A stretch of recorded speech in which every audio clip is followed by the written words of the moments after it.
வணக்கம் அன்பு நண்பர்களே, இன்றைய ஆயுதெழுத்து நிகழ்ச்சிக்கு உங்கள் அனைவரும் அன்போடு வரவேற்கிறோம். எது ஜாதி கட்சி? இவ்வளவு பெரிய கேள்விக்கு ஒரு விவாதம். என்ன காரணம்? சமீபத்தில் மண்டல மாநாடுகளை தொடர்ந்து மாநிலம் முழுக்க நடத்தி கொண்டிருக்கக்கூடிய பாட்டாளி மக்கள் கட்சி தனது 8வது மண்டல மாநாட்டை விழுப்புரத்தில் நடத்தியது. அப்போது பேசிய பாமகவுடைய நிறுவனர் டாக்டர் ராமதாஸ் அவர்கள், எங்களை பார்த்து அனைவரும் ஜாதி கட்சி என்று சொல்கிறார்கள். ஒட்டுமொத்தமாக நாங்கள் எங்களுடைய ஜாதிக்காக போராட்டம் நடத்தி 22 உயிர்கள் இழந்த பிறகு அதனால் கிடைத்த பலனை ஒட்டுமொத்தமாக 370 ஜாதியினர் அனுபவித்துக் கொண்டிருக்கிறார்கள். எல்லோருமே அனுபவித்துக் கொண்டிருக்கிறார்கள். எங்களை பார்த்தா ஜாதி கட்சி என்று சொல்கிறீர்கள். எங்களை ஜாதி கட்சி என்று சொன்னால் மற்ற கட்சிகளால் நீங்கள் என்ன சொல்லுங்க? இடதுசாரி இயக்கங்கள் கூட ஜாதி அடிப்படையில் தேர்தலை நடந்தது. சமீபத்தில் பொறுப்பேற்றவர்கள் கூட அது மாதிரி ஜாதி அடிப்படையில் தேர்ந்தெடுக்கப்படலாம் என்று கடுமையான விமர்சனத்தை வைத்தார். ஜாதி கட்சி என்ற முத்திரை இயல்பில் நான் பார்க்கும்போது திராவிட முன்னேற்ற கழகத்துக்கோ, காங்கிரசுக்கோ, பாஜகவுக்கோ, அனைத்து இந்திய அண்ணா திராவிட முன்னேற்ற கழகத்துக்கோ, இன்னும் சொல்லப்போனால் தேசிய முற்போக்கு திராவிட கழகத்துக்கோ கூட இருப்பதில்லை. ஆனால் மாறாக விடுதலை சிறுத்தைகள் கட்சி, பாட்டாளி மக்கள் கட்சி, மூவேந்தர் முன்னேற்ற கழகம், சமத்துவ மக்கள் கட்சி, இது போன்ற கட்சிகளுக்கெல்லாம் ஒரு ஜாதிய முத்திரை குத்தப்படுகிறது. மற்ற கட்சிகள் எல்லாம் செய்யாத எந்த விஷயத்தை பாமக உள்ளிட்ட கட்சிகள் செய்கின்றன. பாமக தான் ஒரு ஜாதிய கட்சி இல்லை என்று அறுதியிட்டு சொல்லிவிட முடியுமா? மற்ற கட்சிகள் தயங்கி உள்குத்தாக செய்யக்கூடிய விஷயத்தை பாமக பகிரங்கமாக செய்கிறதா? இது போன்ற பல்வேறு விஷயங்களை தான் இன்றைய ஆயுதெழுத்து நிகழ்ச்சி விவாதிக்க இருக்கிறோம். எது ஜாதிய கட்சி என்ற அடிப்படையில் நிகழ்ச்சி இந்த போய் நம்முடைய திராவிட முன்னேற்ற கழகத்தைச் சேர்ந்த முன்னாள் சட்டமன்ற உறுப்பினர் ஊடக தொடர்பாளர் திரு அப்பாவு நம்முடைய இருந்திருக்கார். உங்களை நிகழ்ச்சிக்கு வரவேற்கிறேன். அதேபோல பாமகவுடைய ஊடகத்துறை தலைவர் திரு வழக்கறிஞர் பால் நம்முடைய இருந்திருக்கார். உங்களை நிகழ்ச்சிக்கு வரவேற்கிறேன். அதேபோல விடுதலை சிறுத்தைகள் கட்சியுடைய வன்னி அரசு ஊடக தொடர்பாளர் நம்முடைய இருந்திருக்கார். உங்களை நிகழ்ச்சிக்கு வரவேற்கிறேன். அதேபோல நாம் தமிழர் இயக்கத்துடைய தலைமை ஒருங்கிணைப்பாளர் திரு சீமான் நம்முடைய இருந்திருக்கார். உங்களை நிகழ்ச்சிக்கு வரவேற்கிறேன். நான் முதல்ல திரு பாலுட்டு தான் ஆரம்பிக்க பார்க்கிறேன். முதல்ல வன்னியர் ஓட்டு அந்நியருக்கு இல்லை என்று ஓங்கி குரல் கொடுத்த கட்சி சங்கம். அதன் பிறகு சங்கம். அதன் பிறகு வன்னியர் ஆளணும் அந்நியர் வாழணும் என்று மாற்றிய கட்சி. இன்று வரை வன்னியர் அடையாளத்தை விட்டுக் கொடுக்கவே கொடுக்காத ஒரு இயக்கம். எங்களை பார்த்து ஜாதி கட்சி என்று எப்படி கேட்கலாம்? அதாவது பாட்டாளி மக்கள் கட்சி துவங்கி 26 ஆண்டுகள் ஆகிறது. எங்கள் கட்சியினுடைய கொள்கை திட்டங்களையும் எங்களுடைய நோக்கங்களையும் புரிந்து கொண்டவர்கள் ஒருவர் கூட எங்கள் கட்சியை சாதி கட்சி என்று சொல்ல முடியாது. எழுத்தில் இருக்கக்கூடிய கட்சி கொள்கை கோட்பாடுல திமுக, அதிமுக, காங்கிரஸ், பாஜக, இடதுசாரி இயக்கங்கள், தமிழ்நாட்டில் இருக்கக்கூடிய எந்த கட்சியும் கட்சி கொள்கை கோட்பாடு எழுத்துப்பூர்வமாக அவருடைய ஆவணங்களை பார்த்தால் அத்தனையுமே பைபிளாக, குரானாக, கீதையாகத்தான் தெரியும். நடைமுறையில் பார்க்கும்போது ஒவ்வொரு கட்சிக்கும் ஒரு முத்திரை விழுகிறது. பாட்டாளி மக்கள் கட்சி துவங்கியதிலிருந்து முன்வைத்து களம் கண்டு நடத்திய போராட்டங்களை நீங்கள் மிக தெளிவாக பார்த்தீர்கள் என்று சொன்னால் சாதிய கண்ணோட்டத்தோடான போராட்டங்கள் ஒன்றை கூட சொல்ல முடியாது. குறிப்பாக சமச்சீர் கல்வி தமிழ்நாட்டில் வேண்டும் என்று சொன்னது சாதிக்காகவா? நுழைவுத் தேர்வு தமிழகம் முழுவதும் நீக்கப்பட வேண்டும் என்று சொன்னது சாதிக்காகவா? தமிழ்நாட்டில் லாட்டரி ஒழிக்கப்பட வேண்டும் என்று சொன்னது சாதிக்காகவா? 27% இடஒதுக்கீடு மத்தியில் வேண்டும் என்று அப்பொழுது ஐக்கிய முற்போக்கு கூட்டணி அரசில் நடந்தபோது அந்த விவாதம் அங்கே நடைபெறாத பொழுது அதை நடத்தவில்லை என்று சொன்னால் நான் புறக்கணிப்பு செய்வேன் என்று தனி மனிதனாக அங்கே போராடுகின்ற பொழுது அதே நாளில் மாலையில் அந்த கூட்டத்தை நடத்தக்கூடிய சூழல் ஏற்பட்டு இந்தியா முழுவதும் வந்த தலைவர்கள் எல்லோரும் சொன்னார்கள், நீங்கள் இல்லை என்று சொன்னால் 27% இன்றைக்கு வந்திருக்காது என்று சொன்னது சாதிக்காகவா? இப்படி எல்லா கட்சிகளுக்குமே இது போன்ற வரலாறுகள் உண்டு, இது போன்ற பின்னணிகள் உண்டு. அவரவர் கிளைம் பண்ணாங்க. சமச்சீர் கல்வியிலிருந்து, இடஒதுக்கீட்டிலிருந்து நீங்க கிளைம் பண்ணக்கூடிய கோரக்கூடிய அத்தனை உரிமையும் திமுக அப்படியே கோரும். நாங்கள் தான் செய்தோம், நீங்கள் என்ன பெருமை பேசுவது என்று பேசும். அது ஒரு பக்கம். நான் சொன்னேன், இந்த முத்திரை ஏதோ விடுதலை சிறுத்தைகளோ மற்ற இயக்கங்களோ மட்டுமல்ல, ஒட்டுமொத்த தமிழக மக்கள் மத்தியில் ஆழமாக இருப்பதை உங்களால் மறுக்க முடியுமா கேட்கிறேன். ஜாதி கட்சி அந்த வளையத்துக்குள்ளதான் பாமக கொண்டு வரப்படுது. அதாவது 2 காரணங்கள். ஒரு நடிகர் ஒரு இயக்கம் அறிவித்துவிட்டால் அது நடிகர் கட்சி என்று சொல்வதில்லை. வன்னியர் சங்கமாக இருந்தபோதுதான் வன்னியர் ஓட்டு அந்நியருக்கு என்ற செய்தி கட்சியாக ஆரம்பிக்கப்பட்ட பிறகு பாட்டாளி மக்கள் கட்சியினுடைய நோக்கம். இன்னொன்றை சொல்லுகிறேன், ஒரு ஆட்சி அதிகாரத்தில் பாட்டாளி மக்கள் நீங்கள் சொல்வதை போன்று ஒரு சங்கத்திலிருந்து உதயமான ஒரு இயக்கம் ஒரு ஆட்சி அதிகாரத்தில் வருகிறது, வாய்ப்பு கிடைக்கிறது. அப்படி கிடைக்கின்ற அந்த சூழலை சற்று பின்னோக்கி யோசித்து பாருங்கள். ஒரு சாதிக்காக உருவான ஒரு இயக்கம் தனக்கு கிடைக்கக்கூடிய முதல் வாய்ப்பை ஒரு தலித் எழில்மலை என்று சொல்லக்கூடிய ஒரு நபருக்கு ஒரு இயக்கம் தருகிறது என்று சொன்னால் எவ்வளவு ஒரு விசாலமான பார்வை, எவ்வளவு ஒரு தெளிவான கொள்கை. எங்கள் மருத்துவரையா அவர்களை பற்றி சொல்ல வேண்டும் என்று சொன்னால் அவருடைய கடந்த கால இந்தியாவில் ஒரு மாநில கட்சிக்கு மத்திய அமைச்சர் பதவி கிடைச்சதுன்னா திரு சத்யவாணி முத்துக்கு சொல்லணும். அதிமுக அமைக்கப்பட்ட ஒரு தலித் சகோதரர். சோ இது போன்ற விஷயங்கள் ராசா திமுக இது போன்ற பிரதிநிதித்துவங்கள் கொடுக்கப்படாத பாமக மட்டுமே கொடுத்ததில்லை, எல்லா இயக்கங்களுமே சொல்ல முடியும். நான் சொல்றது இன்னைக்கும் உங்கள் மீது அழியாமல் இருக்கக்கூடிய ஜாதி முத்திரை எதுவுமே வேண்டாம். இல்ல ஒரு நிமிஷம், எல்லா மாநாடுகளிலும் உங்களுடைய மண்டல விறுவிறு நடத்திட்டு இருக்கீங்களா, எல்லா மாநாடுகளிலும் ஏன் 2 கோடி ஏற்றப்படுகிறது? எங்கேயுமே கிடையாது. தயவு செய்து மன்னிக்கணும். அதாவது பாட்டாளி மக்கள் வன்னியர் சங்கத்துடைய இல்லை, மன்னிக்கணும், அது தவறான தகவல். தயவு செய்து நீங்க ரொம்ப படிச்சவர், ரொம்ப விவரமானவர், எல்லா தலைவர்களையும் பார்க்கக்கூடியவர். தவறான தகவல்களை ஒருபோதும் தந்தி தொலைக்காட்சியில் பதிவு செய்த கூட அதை தாண்டி அதுக்கு இல்ல. நான் வரேன். விடுதலை சிறுத்தைகள் கட்சியுடைய நிறுவனர் திரு திருமாவளவன் அவர்கள் நம்முடைய தொலைக்காட்சியில பதிவு செய்த தகவல் நான் அது இதுக்கான பதில திரு வன்னியர் பெற ஒரே ஒரு செய்தி நான் வரேன். இல்ல நான் முடிச்சிடுறேன். ஆட்சி அதிகாரம் கிடைத்த பிறகு நான் சொன்ன வாய்ப்பை கொடுத்தோன்னு ஆட்சி அதிகாரம் பாட்டாளி மக்கள் கட்சிக்கு கிடைக்கின்ற பொழுது நாங்கள் செய்த காரியங்கள் 108 ஆம்புலன்ஸ் ஒரு சாதிக்காகவா? அதாவது தமிழகம் முழுவதும் இன்றைக்கு அகல ரயில் பாதை சாதிக்காகவா? 27 இடஒதுக்கீடு அதிமுக பொதுச் செயலாளர் ஜெயலலிதா பிராமணர்களுக்கு ஏதாவது செஞ்சிருக்காங்களா? திராவிட முன்னேற்ற கழகத்துடைய தலைவர் கருணாநிதி அவருடைய சமூகத்துக்கு ஏதாவது செய்திருக்கிறாரா? எல்லா சமூகத்துக்கும் ஒரு ஆட்சியாக வந்தா அதிகாரம் வந்தா ஒருத்தருக்கு மட்டுமே செய்ய முடியும், எல்லாரும் தான். இது போன்ற கிரெடிட் எல்லாம் எடுக்க முடியும். நான் திரு வன்னியர் சொல்ற கேட்கிறேன், உங்களுடைய கட்சியுடைய தலைவர் நம்முடைய தொலைக்காட்சியில் அதிகாரப்பூர்வமா சொன்ன விஷயம், இவர்களுடைய மண்டல மாநாடுகளில் 2 கொடிகள் ஏற்றப்படுகின்றன. ஒன்று அவருடைய கட்சியுடைய கொடி, இன்னொன்று வன்னியர் சங்கத்துக்கான கொடி. இவர்கள் எப்படி ஜாதி கட்சி இல்லைன்னு சொல்ல கேள்வி. நாங்க அப்படி ஏற்றினதுல தவறான தகவலை ஆதாரத்தை வழங்கட்டும். இல்ல நீங்க இங்கிருந்து ஆதாரம் சென்னையில இருந்து நீங்க வழிநடுங்க நீங்க போய்கிட்டு இருந்தாங்க, ஒரே இடத்துல பாட்டாளி மக்கள் கட்சி கொடியும் பறக்கும், வன்னியர் சங்க கொடியும் பறக்கும். ஒரு இடத்துல திமுக கொடி பறக்கும், பக்கத்துல அதிமுக கொடி. இல்ல இந்தியாவிலேயே வன்னியர் சங்க மாநாடு நடத்துறது இவங்க தான், அதே இவங்க பாட்டாளி மக்கள் கட்சி மாநாடு நடத்துறது இவங்க தான். நீங்க இரட்டை முகம், அதாவது நீ ஒட்டுமொத்தமா நீங்க திமுக கொடி ஏத்துவாங்க, விடுதலை சிறுத்தைகள் கொடி மட்டும் தான் நாங்க ஏத்துவோம். ஆனா நீங்க தமிழகத்துல நீங்க ஒரே ஒருத்தர் வன்னியர் சங்க கொடி ஏத்துறது இவங்க தான், பாட்டாளி மக்கள் கட்சி கொடி ஏத்துறது. அப்ப இரட்டை முகங்கள் இருக்கு அப்படிங்கறத நான் என்னுடைய குற்றச்சாட்டு. எங்க தலைவர் அதான் சொன்னாரு. நாங்க ஒண்ணு அதை என்ன எனக்கு அப்படியே பரவாயில்ல, அப்படியே இருக்கட்டும். நான் கேட்கிறேன், முஸ்லிம்களுக்கு ஒரு கட்சி இருக்கலாம், நாடார்களுக்கு ஒரு கட்சி இருக்கலாம், தேவர்களுக்கு ஒரு கட்சி இருக்கலாம், தலித்துகளுக்கு ஒரு கட்சி இருக்கலாம், வன்னியர்களுக்கு மட்டும் ஒரு கட்சி இருக்க கூடாதா? இதுதான் இந்த பார்வையில நாங்க என்ன சொல்றோம், அதாவது காலங்காலமாக ஒரு அடிமைப்படுத்தப்பட்ட சமூகம் தான் எழுந்து வருவதற்கு முயற்சி செய்கிறது. அவங்க ஒரு சங்கமாக அந்த அடிமைத்தலையை அறுத்தறிவதற்கு, விடுதலை பெறுவதற்கு துடிக்கிறவர்கள் சங்கமாவதற்கும், ஏற்கனவே அடிமை ஆதிக்கத்தை நிலவுகின்ற அந்த சமூகம் மேலும் ஆதிக்கத்தை தக்க வைப்பதற்கு அவர்கள் சங்கமாவதற்கு வித்தியாசம் இருக்கு. சொல்றீங்க எந்த சமூகத்தை? உங்களுக்கு தெரியும், வட மாவட்டங்கள்ல போனா யாரு வன்னியர் யாழ் தாழ்த்தப்பட்டே தெரியாம 2 பேருமே பாட்டாளியா ரோட்ல வெயில்ல வயக்காட்டுல 2 பேருக்கும் ரத்தத்துல முகத்துல நிறத்துல எதுலயுமே வித்தியாசம் இருக்கா? 2 பேரும் ஆண்ட சமூகம் எங்க வந்துச்சு, ஆளப்பட்ட சமூகம் எங்க வந்துச்சு? இல்ல நீங்க சமூகத்தில் இருக்கிற நிதர்சனமான யதார்த்தத்தை பார்க்கணும்.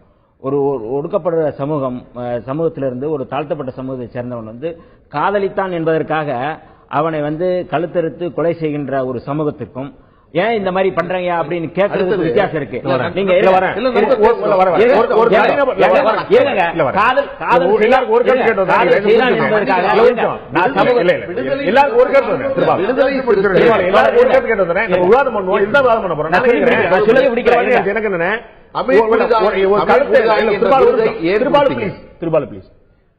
கழுத்தை அறுத்த சிலர் அப்படின்னு சொன்னா அமைதியா இருக்கலாம். கழுத்தை அறுத்த ஒரு சமூகம் என்று சொல்லும் போது ஒரு விஷயங்க, தலித் சகோதரர்கள் இங்கே வன்முறையில் ஈடுபட்டார்கள் என்றால் ஒட்டுமொத்த தலித் சமூகம் வன்முறை சமூகம் சொன்னால் ஏற்க முடியுமா? நம்மளால ஏற்க முடியாது.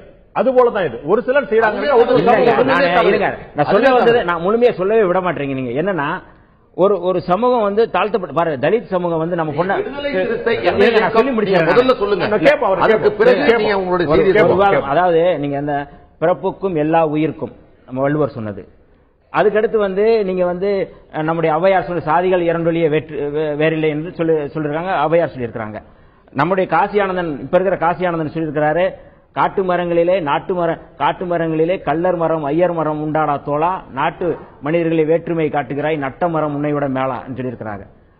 புரட்சி கவிஞர் பாரதிதாசன் சொல்லியிருக்கிறாரு, சாதி ஒழித்தல் ஒன்று என்ன பாயிண்ட் இந்த தத்துவம் இல்லங்க இந்த தத்துவம் எல்லாருக்குமே தெரியுங்க வீட்டிலும் வளர வேண்டும் என்று உங்கள் தலைவர் சொல்கிறார். தயவு செய்து நீங்க நான் சொல்ல வந்த சாதி ஒழித்தல் ஒன்று தமிழ் வளர்த்தல் மற்றொன்று. நாங்க இந்த அறிஞர்கள் பெருமக்களுடைய வரிசையில் சாதி ஒழிப்பை முன்வைத்து விடுதலை சிறுத்தைகள் சாதி ஒழிப்பை தமிழ் தேசிய கொள்கையில வந்திருக்கோம். அது இருங்க என்ன சொன்னாரு காசி ஆனந்த் என்ன சொன்ன மற்ற பெருமக்கள் என்ன சொன்னான்னு சொன்னீங்கல்ல. விடுதலை சிறுத்தைகளுடைய தலைவர் திரு திருமாவளவன் அவர்கள் ஒரு பொதுக்கூட்டத்தில் பேசும்போது இங்க சமீபத்தில் இவர் சொன்ன பழைய உதாரணம் இல்ல, நான் சமீபத்திய உதாரணம் சொல்றேன். அங்க இருக்க பிடிக்காம ஏன்ட்ட வர்றா 10 நாள் வச்சு அனுப்பி விடுறேன், அதுக்கப்புறமும் பரவாயில்ல குளிச்சுட்டு வந்து சேர்ந்து கொஞ்சம் நீ சேர்த்துக்கிறான், உன்கிட்ட இருக்க மாட்டேன்றா என்கிட்ட இருக்கிறா அதுல இருந்தே உன்னுடைய சத்து உன்னுடைய கருப்பு சட்டை பேண்ட் எல்லாம் போட்டு வந்தா நீ ஆயிர முடியுமா, என்னை மாதிரி வர முடியுமா, என்னுடைய ஆண்மை அப்படி இருக்கு உன்னுடைய ஆண்மை அப்படி இல்லைன்னு இளைஞர்கள் மத்தியில புதிய சமுதாயத்தின் மத்தியில உங்களுடைய கட்சியுடைய தலைவர் திரு திருமாவளவன் அவர்கள் இந்த விஷயம் பற்றி பேசுகிறார். இதுதான் நீங்கள் சொல்லக்கூடிய ஜாதி மறுப்பு தமிழ் வளர்ப்புமா? அதாவது இதுதான் ஜாதி மறுப்பு தமிழ் வளர்ப்புமா? இந்த மாதிரியான செய்திகளை இந்த மாதிரி பேசினாருங்கிறது நான் கூட பார்த்தேன், என்னால காட்ட முடியும். நான் தயாரா இருக்கேன், நான் பார்த்திருக்கிறேன். மக்களும் தெரிந்து கொள்ள வேண்டும், என்ன இவரும் அதாவது இதற்கான பதில் அவர் தயவு செய்து சொன்ன பிறகு இதை கேட்ட பிறகு திருமாவளவனுடைய இயக்கம் சொன்ன செய்தி என்னங்கிறத இந்த சமூகம் இந்த மக்கள் புரிந்து கொள்ள வேண்டும். அது பேசுறது அவர்கிட்ட பேச்சும் மகாபலிபுரத்துல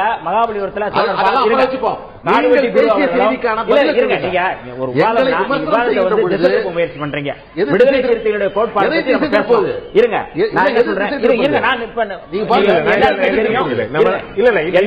எல்லாருக்கும் தெரியும். நீங்க வந்து ஊடகங்கள்ல லைவ்ல பண்ண காட்சிகள் தெரியும். மாமல்லபுரத்துல வந்து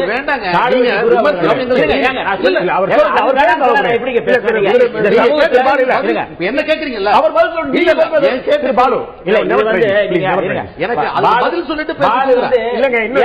பேச வேண்டியிருக்கு, அவர் பேசிடட்டும், அது பிறகு உங்கள் முறை நிச்சயம். சமூகத்தில் ஒரு நல்ல ஒரு அமைதியாக பொது அமைதியாக தமிழ் தேசிய நோக்கத்தோடு தமிழ் சமூகத்தை தமிழ் பாதுகாப்பு இயக்கத்தின் மூலமாக இந்த தமிழர்களை ஒருங்கிணைத்துக் கொண்டிருந்த வேளையில் தருமபுரி கலவரத்தை தூண்டிவிட்டு மிகப்பெரிய பேசல வேணாம் சொல்லுங்க. கேள்விக்கே பதில் சொல்லாம போனீங்க. சொல்ல வரேன் நான். அப்படிப்பட்ட ஒரு சமூக அமைதியை சீர்குலைத்தவர்கள் யாரு? பாட்டாளி மக்கள் கட்சி சேர்ந்தவர்கள். சொல்றேன். என்ன சொல்றீங்க? இவ்வளவு பெரிய கொடுமை நீங்க வந்து காதலித்தான் என்பதற்காக கொலை செய்கிற ஒரு சமூகம் இன்னைக்கு வந்து மறுக்கிறாங்க. ஒரு நிமிஷம் இல்ல, அதாவது யாருடைய மறுக்கிறேன் நீங்க கேட்டே இருக்கீங்க. இல்ல நான் ஏற்கனவே சொன்னேன் திரு வன்னியரசு, ஒரு சமூகம் என்று அதை ஊக்குவிக்கிற ஒரு கட்சி, அதை ஊக்கப்படுத்துகிற ஒரு கட்சி இன்றைக்கு தமிழகத்தில் இருக்கிறதுனால அது பாட்டாளி மக்கள் கட்சி மட்டும்தாங்க இருக்கு. சரி, சொல்லுங்க. அப்படியே இருக்கட்டும், நான் கேட்டது பதில் சொல்லுங்க. உங்களுடைய கட்சியுடைய தலைவர் இப்ப இவங்க என்ன பேசினாங்க? காடுவெட்டி குரு பேசினாரு, அரியலூர்ல பேசினாரு, ஜெயங்கொண்டல பேசினாரு. நான் சொல்றது உங்களுடைய கட்சியுடைய தலைவர் மிக சமீபத்தில் பேசிய ஒரு பேச்சு ஜாதி பற்றியும் பெண்கள் பிற சமூகத்துடைய பெண்கள் பற்றியும் ஏன் தங்களை தேடி வருவார் என்பது பற்றியும் நேரடியாக பேசிய பேச்சு. அதற்கு என்ன சொல்ல போறீங்க?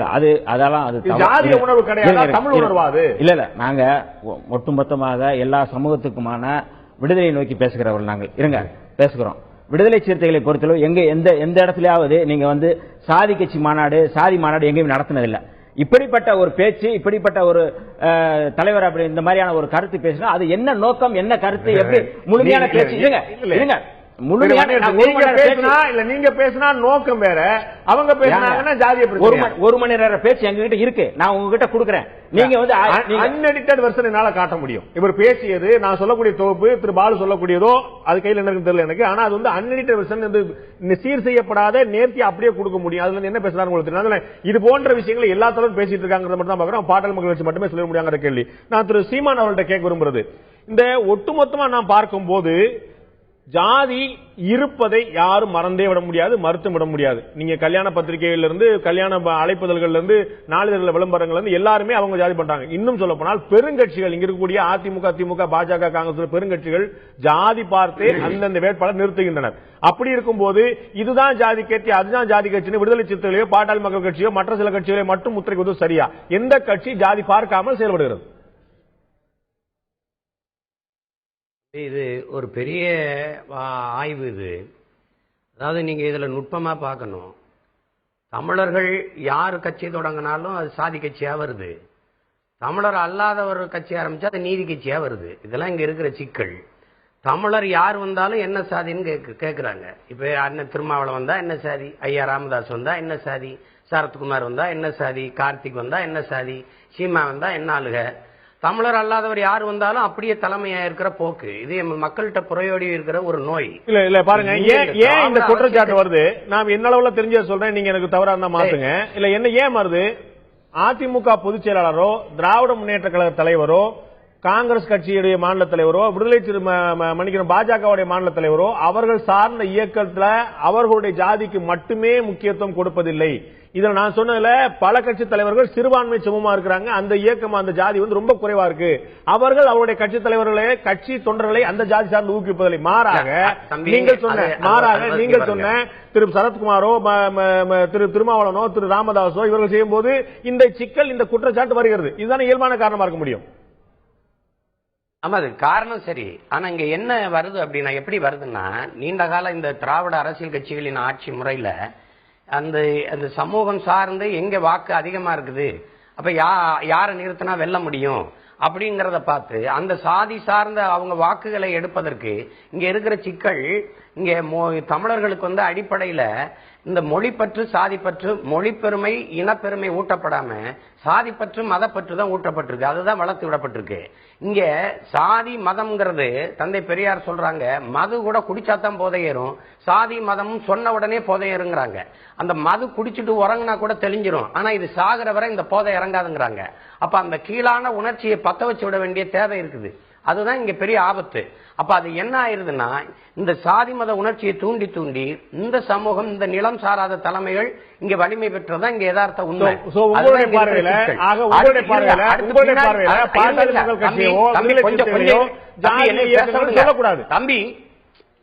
தம்பி என்னை கேள் கொஞ்சங்களுங்க. அதற்கு பின்னாடி வந்த அரசியல் தலைமைகள் தங்களை தாங்களே வன்னியரசு சொன்னது போல தற்காத்துக் கொள்வதற்கு அது நத்தை தனக்கொண்டு ஒரு கூடு அமைத்துக் கொண்டது போல தந்தனி சாதி சமூகங்களுக்கு ஒரு அரசியல் அமைப்பை உருவாக்க வேண்டிய காலச்சூழல் உருவாகி போச்சு. இதான் இங்க இருக்கிற யதார்த்த உண்மை.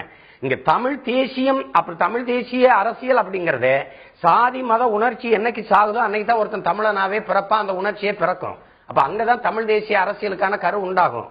அதுதான் இங்க இருக்கிற சிக்கல். இப்ப இந்த திராவிட அரசியல் கட்சியில உங்ககிட்ட நீ தெரிஞ்சுக்கிறதுக்காக நான் சொல்றேன், மதவாதத்திற்கு எதிராக பேசும் இந்த கட்சிகள், மதவாத சக்திகளோடு நாங்க கூட்டணி வைக்க மாட்டோம்னு. ஆனால் இந்த திராவிட அரசியல் தத்துவத்தின் தலைமகனா இருக்கிற தந்தை பெரியார் சாதி கொடிதான் மதம் கொடிதாங்கிற போது மதம் மாறிக்கொள்ளக்கூடியது. ஒரு இந்துவா இருக்கிறவர் நாளை இஸ்லாமா மாறலாம், இஸ்லாமா இருக்கிறவர் நாளை கிறிஸ்தவரா மாறலாம். ஆனால் சாதி ஒருபோதும் மாறிக்கொள்ள முடியாது, சாதிதான் கொடிது என்று சாடுறார். அப்படின்னா இந்த மாறிக்கொள்ளக்கூடிய மதவாதத்தை எதிர்த்து நிற்கிற இந்த திராவிட அரசியல் கட்சிகள் இந்த மாறவே முடியாத கடுமையான இந்த சாதியை ஒழிப்பதற்கு என்ன செஞ்சது? எல்லா சாதி கட்சியோடும் கூட்டணி வச்சு வேறல வெந்நீர் ஊத்துறதுக்கு பதிலா தண்ணீர் ஊத்தி உரம் போட்டு வளர்த்ததே. உனக்கு 50 சீட்டு, உனக்கு 30 சீட்டு, உனக்கு 10 சீட்டுன்னு இந்த திராவிட அரசியல் கட்சிகள் தான் இந்த சாதிய இந்த வேற ஆழமா இந்த தமிழ் தலைவர்கள் ஏதோ திசை திருப்பிட்டாங்க. திமுக அப்படி பண்ணுச்சு, அதிமுக அப்படி பண்ணுச்சுங்கிறத தாண்டி மக்களுக்கு இந்த இயக்கங்கள் மத்தியில செல்வாக்கு இல்லாம போனா தலைவர்களே தன்னால மாறிடுவாங்களே. மக்கள் அதை உடும்பு புடியா பிடிச்சிட்டு இருக்காங்க. தலைவர்கள் அதை விட்டுறக்கூடாது. உணர்ச்சி தம்பி இங்க பாருங்க, அந்த உணர்ச்சி அதான் நான் சொல்றேன், அது ஒரு போதை. அது போதை. அது கொஞ்சம் கொஞ்சமா சாகும். எப்ப இன்னைக்கு இந்த சாதிய அரசியல் வலிமை பெறாது, அது வெல்லாது, அது ஒரு துணை இயக்கமா தான் இருக்க முடியும், அது மிக முதன்மையான அரசியல் சக்தியா வளராது என்ற நிலை வரும்போது இந்த அரசியல் கலைஞ்சிரும். எப்படி நீங்க உங்களுக்கு கொஞ்சம் கொஞ்சமா இன்னைக்கு இந்தியா தேசிய அரசியலுக்கு மாற்றா திராவிட அரசியல், அதற்கு மாற்றா சாதி அரசியல், இப்ப நாடு முழுமைக்கும் பணநாயகம், பண அரசியல், பணம் கொடுத்தாலும் நமக்கு மக்கள் வாக்கு செலுத்துவதில்லை, நம்ம வெல்ல முடியலைங்கிற நிலை வரும்போது இந்த பணநாயகம் செத்து விழுந்துரும். அப்ப சாதிய கட்சிகள் மதிப்பிழந்து வெல்லாது என்ற நிலை வருகிற போது இந்த சாதிய கட்சிகள் செத்து விழுந்துரும். என்னுடைய கேள்வி ரொம்ப வெளிப்படையானது, ரொம்ப நேரடியானது. திமுக, அதிமுக உள்ளிட்ட எல்லா கட்சிகளுமே வேட்பாளர் தேர்வுல இருந்து மாவட்ட செயலாளர் நியமனம் வரை அந்த பகுதியில் இருக்கக்கூடிய பெரும்பான்மை சமூகத்தை சார்ந்தவங்களுக்கு தான் கொடுக்குறாங்க. அப்ப நீங்க பாமகவையோ விடுதலை சிறுத்தைகளையோ மற்ற கட்சியிலே மட்டும் ஜாதி கட்சின்னு சொல்றது நியாயமான்னு கொடுக்குறாங்க நீங்க சொல்றீங்கல்ல. இப்ப எங்க கட்சியில மாவட்ட செயலாளர் இந்த தேர்தலில் நாங்க நிறுத்தி இருக்கிற வேட்பாளரை நீங்க கலாய்வு செய்து வெளியிடுங்க. நீங்க பாருங்க, ஒடுக்கப்பட்டு புறந்தள்ளப்பட்ட தமிழ் சமூகத்துக்கு முன்னுரிமை, ஆதி தமிழ் குடிக்கு பொது தொகுதியில் அதிக வாய்ப்பு, அது மாதிரி தாழ்த்தப்பட்டு ஒடுக்கப்பட்டு கிடக்கிறவங்களுக்கு இந்த தேர்தலில் நிக்க வாய்ப்பு, சமூக புறக்கணிப்பு பட்டிருக்க திருநங்கைக்கு வாய்ப்பு. அப்படித்தான் நம்ம மாற்ற அரசியல் நீங்க முன்னெடுக்கிறீங்க. ஆனா அதிமுகவுக்கோ திமுகவுக்கோ பாமகவுக்கோ தேமுதிகவுக்கோ இருக்கக்கூடிய மக்கள் செல்வாக்கு நாம் தமிழர் இயக்கத்துறை மக்கள் செல்வாக்கு ஒப்பிட முடியுமா? அவர்களுக்கு தானே அறுதி பெரும்பான்மை மக்களுடைய ஈர்ப்பு. ஒரே நாள்ல செல்வாக்கு வருது தம்பி, ஒரே நாள்ல நீங்க ஒரே நாள்ல செல்வாக்கு வருது. இல்ல அவர்கள் 5 ஆண்டுகளை சொல்ல தம்பி, மாற்றம் என்பது ஒரே நாள்ல உருவாயிராது. நீங்க அந்த கட்சியோட ஒப்பிடுறீங்க. 5 வருஷம் அல்ல 10 வருஷம் கழிச்சு இந்த கட்சி என்னோட ஒப்பிடுவீங்களா? 10 வருஷம் கழிச்சு என்னோட ஒப்பிடுவீங்களா அதிமுகவை?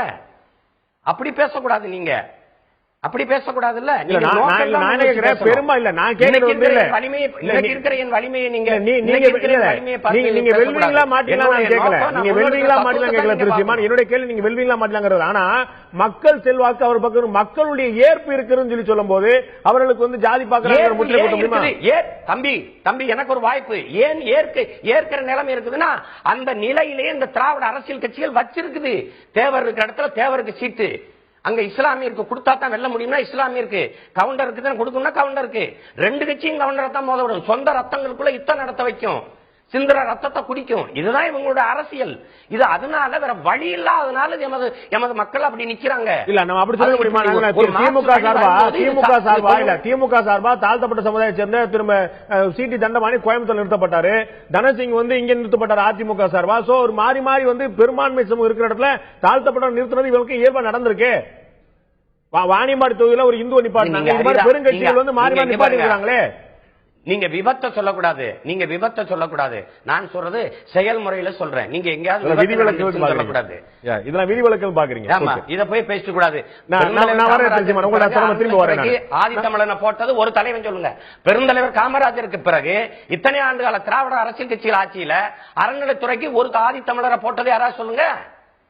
அப்ப நோக்கர்கள் இருக்கணும்ல உங்களுக்கு.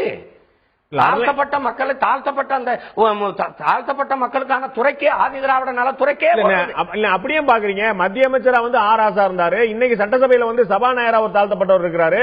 சபாநாயகர் சபை வலியுறுத்த கூட ஒரு தாழ்த்தப்பட்டவர் இருக்கிறாரு. ஆர் ஆசா மத்திய அமைச்சராக இருந்தார். அவரெல்லாம் தாழ்த்தப்பட்டவர்கள் கிடையாதா?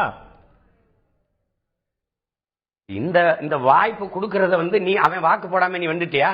அந்த கேள்விக்கு பதில் இருக்கா? அதைத்தான் நான் முதல்ல கேட்டேன். இவர்கள் எல்லாம் வாக்களித்து தான் அவர்கள் வருகிறார்கள். மக்களுடைய ஏற்பு அவர்கள் பக்கம் இருக்கிறது. ஏற்பு இப்ப இருக்குது. நாதியற்று நிக்கிற மக்களுக்கு இதான் வழிங்கிறனால நிக்குது. இது கொஞ்சம் கொஞ்சமா செதஞ்சு விழுந்துச்சுன்னா என்ன அரசியல் உங்களுக்கு ஏது அரசியல் இருக்க போகுது? பார்க்கத்தானே போறீங்க. நான் திரும்ப வரேன். இன்னைக்கு நீங்க இருக்குதுங்கிறீங்க தம்பி. நான் திரும்ப வரேன். திரு அப்பா அவர்கிட்ட கேட்க வேண்டிய கேள்வி. அவர் சொன்னது போல தாழ்த்தப்பட்டவர்களாம் வாய்ப்பு கொடுக்கப்படுதா அப்படிங்கும்போது எனக்கு ஒரு இயல்பான ஒரு கேள்வி. 2014 பாராளுமன்ற தேர்தலில் ஏற்கனவே வென்று பாராளுமன்ற உறுப்பினராக இருந்த திரு ஆர் ராசா அவர்கள் பெரம்பலூர் தொகுதியில நல்ல செல்வாக்கோடு அந்த மண்ணின் மைந்தரா இருந்தார். அது பொது தொகுதியா மாற்றப்பட்ட உடனே அவரை தூக்கி நீலகிரிக்கு அடிக்கிறாங்க திமுக.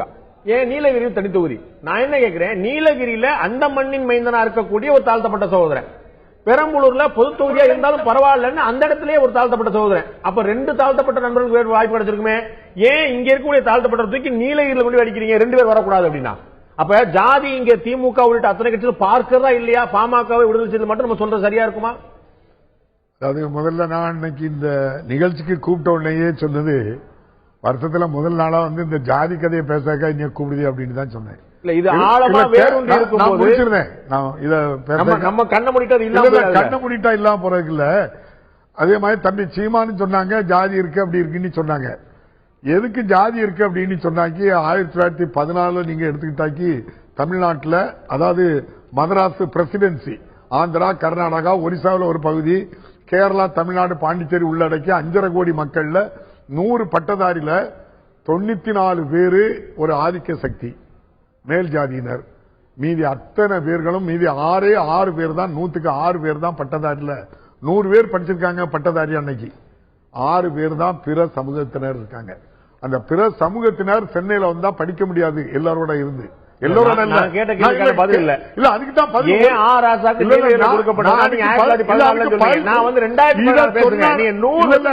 நீங்க கேள்வி கேட்கறதுக்கு ராசாவுக்கு ஏன் பதில் இல்லன்னு என்ன கூப்பிடல. 2014 பேசுறேன், 1914 போயிட்டீங்க. இல்ல, பாட்டாளி மக்கள் கட்சிக்கு பதில் சொல்ல தான் கூப்பிட்டு என்னை வந்து நான் 2 நிமிஷம் இது பேசிட்டு அதுக்கப்புறம் பதில் சொல்றேன். இல்ல கேளுங்க. அன்னைக்கு இருந்து 1920 அதுக்கப்புறம் ஜாதி ரீதியா தான் எங்களை பிரிச்சு வச்சிருந்து. அதனால ஜாதி ரீதியாட்டு 1920 முதல்ல லண்டன்ல தான் பாராளுமன்றத்தில் இடஒதுக்கீடு வருது.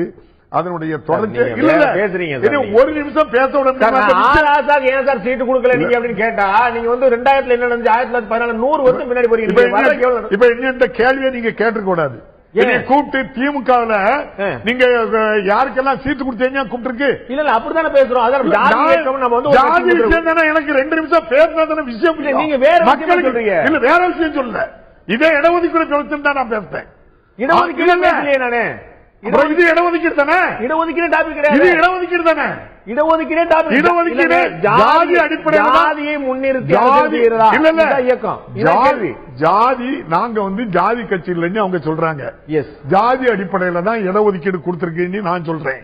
இவங்க கேட்டது சமுதாயத்தில் ஒட்டுமொத்தமா சமூக நீதி கேட்ட இயக்கம் திராவிட முன்னேற்ற கழகம். அதாவது திராவிட இயக்கத்தில் தென்னிந்திய நலச்சங்கம் ஆரம்பிச்சு, திராவிட இயக்கம், நீதி கட்சி ஆரம்பிச்சு, இன்னைக்கு திராவிட முன்னேற்ற கழகம் ஒரு சமத்துவமான எடுத்துக்காட்டான ஒரு இயக்கம்.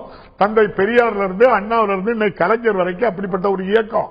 அதுல ஒரு பிரிவினருக்காக ஐயா ராமதாஸ் அவர்கள் எங்களுக்கு பாதிக்கப்பட்டிருக்கோம்னு சொல்லி கேட்டாங்க. அவங்களுக்கு முன்னாலே வன்னி அடிகளார் இருந்தாரு, பூதா இளங்கோவன் இருந்தாரு. இப்படிப்பட்ட நீங்க அவங்கிட்ட இருந்தா சங்கத்தை வாங்கினா வன்னி அடிகளார் இருந்து குடுங்கிட்டு ரோட்ல விட்டீங்கள. உங்க கொள்கை வகுத்து தந்ததே தீரனை துரத்தி அடிச்சுட்டீங்கள. நீங்க வந்து ஒரு சமுதாயத்தில் ஒரு பிரிவுக்காக நீங்க வாரீங்க. பல வழக்கு இவ்வளவு பேர் செத்துருக்காங்கன்னு இன்னைக்கு கன்ஃபெஷன் சொல்லிய அன்னைக்கு எம்ஜிஆர் அவர்கள் எல்லாரும் உங்க ஜாதி லிஸ்ட கொண்டு வாங்க அப்படின்னாங்க. நீங்க சொல்ல 100 பேருக்கு 1914 இருந்தீங்க, இப்ப 1984 வந்திருக்கீங்க. நீங்க 2004க்கு 2014 வர்றதுக்கு என்ன அவனுக்கு கொஞ்சம் நீங்க என்கிட்ட கேட்க கேள்வி உங்க கேண்டிடேட் பத்தி பேசியா? தேர்தல் கேண்டிடேட் பத்தி பேசக்கு நான் வரல. நான் இப்ப பேச வந்திருக்கிறது பாட்டாளி மக்கள் கட்சி ஜாதி கட்சியா இல்லையா அதை சொல்லவே மாட்டேன்.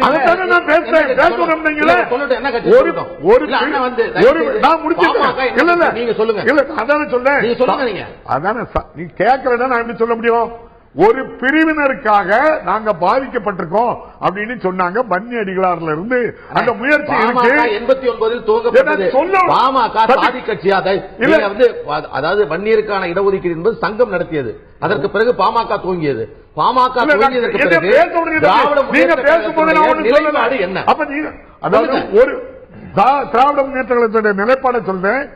எம்ஜிஆர் அவர்கள் நீங்க வந்து ஜாதி கட்சிகள் ஜாதிகளுடைய கணக்கை பார்த்தா 200 மடங்கு இருக்கு. 100க்கு 200 கொண்டு வந்துச்சு. அதனால கிடையாது, குறையா இருக்கு, கூடி இருக்குன்னாரு. கலைஞர் 89 வந்தாரு, உங்களை கூப்பிட்டாரு, இறந்தவங்க குடும்பத்துக்கெல்லாம் நிதி வழங்கினாரு, அவங்களுக்கு குடும்பத்துக்கு பென்ஷன் கொடுத்தாரு, வேலை கொடுத்தாரு, கூப்பிட்டு 20% இடஒதுக்கீடு அவங்களுக்கு நாங்க கொடுத்தோம். அதை யார் கொடுத்தாங்க கேட்கலையே. நீங்க கேட்ட ஜாதிக்கு சமுதாயத்தில் ஒரு பிரிவு வன்னியர் கட்சி. அந்த வன்னியர் கட்சி வன்னியர் பிரிவு அதுக்காக கேளுங்க சார். அதுக்கு இவங்க ஒரு இயக்கத்துக்கு போராடுறாங்க. யார் வன்னியர் கட்சி? நீங்க தான் சொல்லுங்க. நீங்க தானே யாருக்கு கேட்க? நீங்க யாருக்கு நீதி கேட்க? சமூக நீதியில இவங்க யாருக்கு கேட்டாங்க இடஒதுக்கீடு? கேட்டு கலைஞர் அவர் சொல்றது வன்னியர் சங்கம் இல்ல இல்ல நீங்க முழுதும் முடிக்கல, நீங்க பாரபட்சமா கேட்குங்க. எனக்கு இவ்வளவு தூரம் கேள்வி கேட்டேன், அப்ப வந்து உங்களுக்கு பாரபட்சமா தெரியல. உங்களுக்கு ஒரு கேள்வி தான், ரெண்டாவது கேள்விக்கு நான் போல இல்ல. ஆசா ஏங்க நீலகிரி போனா நீங்க 1914 அதை என்கிட்ட கேட்க கூடாதுன்னு தான் சொல்றேன்.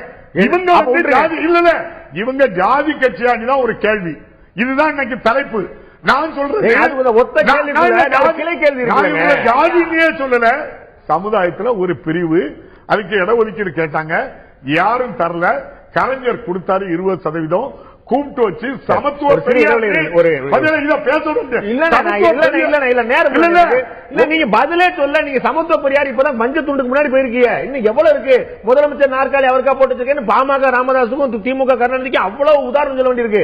எங்கவே முடியாது. இவ்வளவு 2014 நிகழ்ச்சி பண்ணிட்டு நாங்க வந்து கேண்டிடேட் நீங்க எங்க விட்டா இவரை ஏன் விட்டாங்கிறது கேள்வி இல்ல. சரி, ஓகே. நாங்க எங்க கட்சியில தான் பதில் இல்ல, பதில் இல்ல. கேள்வி ஒரு கேள்வி. இங்க இன்னைக்கு எர்ணாவூர் நாராயண மெட்ராஸ்காரரு, எர்ணாவூர் எங்க ஊர்ல நாங்குநேர்ல வந்து நிற்கிறாரு. வசந்தகுமார் நாங்குநேர்ல இருந்து ஜெயிச்சாரு. அப்ப இதெல்லாம் கேள்வியா? நீங்க யாரு? நான் எங்க ஊரு மக்கள் முன்னாடி சொல்லுங்க. ராதாபுரத்தில் நிற்கும் போது நான் நாடார், எனக்கு ஓட்டு போடுறோம் வீதி வீதியா அப்படி நாங்க கேட்கல. அப்பாவு வாயில ஜாதி வராது, அன்றும் வரல, இன்றும் வரல, என்றும் வராது. அன்னைக்கு நீங்க தான் பாட்டாளி மக்கள் கட்சி இங்க வந்து எழுத்துனீங்க.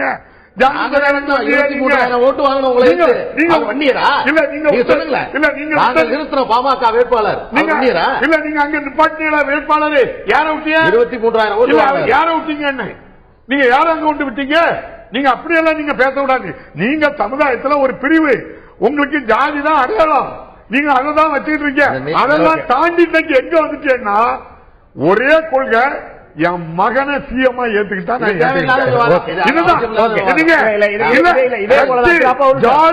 எல்லாம் தாண்டி என் மகன் அரசியலுக்கு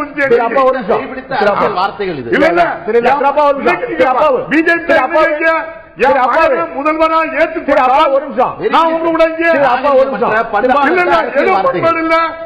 பண்பாடு இல்லாம பிஜேபி கேட்க மகனை நீங்க கேட்டிருக்க என்ன செய்யணும்? சமத்துவம்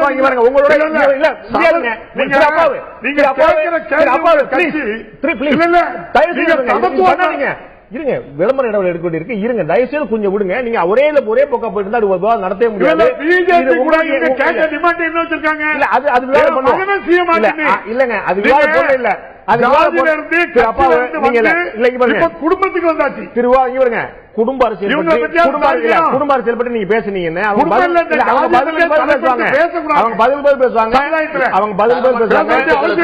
தேவையில்லாத விவாதங்களுக்கு நான் இந்த பதில் சொல்ல விரும்பல. விவாதத்துக்கு அழகே இல்ல நான் பாக்குறேன். ஒரு சிறிய இடைவெளி எடுக்கணும். இடைவெளிக்கு பிறகு நாம் முன்ன முக்கியமான விஷயம் பற்றி பேச இருக்கிறோம். பாட்டாளி மக்கள் கட்சி நாங்கள் ஜாதி பார்க்கவில்லை என்று சொல்கிறது. திரு அப்பா அவர்கள் சொன்னக்கூடிய குற்றச்சாட்டுக்கு வன்னியர்களுக்காக போராடக்கூடிய இயக்கம் தானே அப்படின்னு சொல்லக்கூடிய இல்லை, நாங்கள் வன்னியர்களுக்காக மட்டுமில்லை ஒட்டுமொத்த தமிழகத்துக்கு சொல்கிறார்கள். ஆனால் ஒவ்வொரு அரசியல் கட்சியும் ஜாதி பார்க்கிறது என்பதை மறுப்பதற்கில்லை. மாறாக மக்கள் ஜாதி பார்க்கிறார்களா? மக்கள் ஜாதி பார்த்திருப்பார்களே. ஆனால் பாட்டாளி மக்கள் கட்சியுடைய கோட்டை என்று சொல்லப்படக்கூடிய ரிஷிவந்தியத்திலும் விருதாச்சலத்திலும் விஜயகாந்த் எப்படி வென்றிருக்க முடியும்? மக்கள் மனதில் ஜாதி இல்லை, ஆனால் கட்சி தலைவர் மத்தியில் மட்டும்தான் ஜாதி இருக்கிறார். எது ஜாதி கட்சி என்ற தலைப்பில் இன்றைய அரசியல் கட்சிகளுடைய நிலவரம் பற்றி, அந்த கட்சிகளுக்குள்ளே நிலவக்கூடிய அரசியல் ஜாதி நிலவரம் பற்றி விவாதித்துக் கொண்டிருக்கோம். நான் திரு சீமான் அவர்கிட்ட கேட்க விரும்பக்கூடிய கேள்வி, இடைவெளிக்கு முன்னாடி நான் சொன்னது போல பாமகவுடைய மிகப்பெரிய செல்வாக்கு கோட்டையாக இருக்கக்கூடிய வட மாவட்டங்கள்ல விஜயகாந்த் அவர்கள் தனியாக நின்று வென்று அவருக்கு ஒரு ஆழமான அடித்தளத்தை ஏற்படுத்தி கொண்டாருங்க. அப்ப வன்னிய மக்கள் அதிகம் இருக்கக்கூடிய பகுதியில் வன்னியர்களுக்காக மட்டுமே மக்கள் வாக்களிப்பாங்க அப்படின்னு இருந்தா பாட்டாளி மக்கள் கட்சி அங்கு அறுதி பெரும்பான்மை வெற்றி பெற்றிருக்க வேண்டும். மாறாக அங்கு விஜயகாந்த் கால் வைத்து என்பதே மக்கள் மெச்சூர்டாக இருக்கிறார்கள். ஏதேனும் குறை இருக்குமானால் அது அரசியல் தலைவர்கள் மத்தியில தான் அப்படிங்கிறது இது ஒரு உதாரணமா பார்க்க முடியாதா? அது இப்ப வெறும் சாதி மட்டுமே வெல்றதில்லை. அதான் நீங்க யதார்த்த உண்மை. அதை நம்ம பார்க்கிறோம் ஒவ்வொரு தேர்தலையும். இப்ப அங்க அடிப்படை சிக்கல் வட மாவட்டத்துல வெறுத்த தமிழ் சமூகம் படையாட்சியும் பறையிருந்தான். இங்க இருக்கிற இந்த மோதல் போக்கு இந்த இரண்டு சமூகங்களும் ஒருவர் மாறி வாக்களிச்சுக்கிறது இல்ல.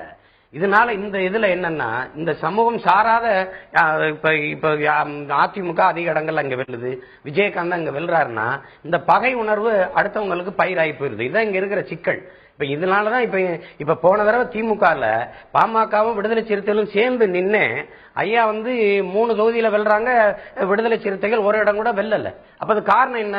ரெண்டு சமூகம் சேர்ந்து வாக்கு செலுத்திருந்தா 10 இடத்தும் மொத்தமா விடுதலை சிறுத்தைகள் வென்றிருக்கணும்.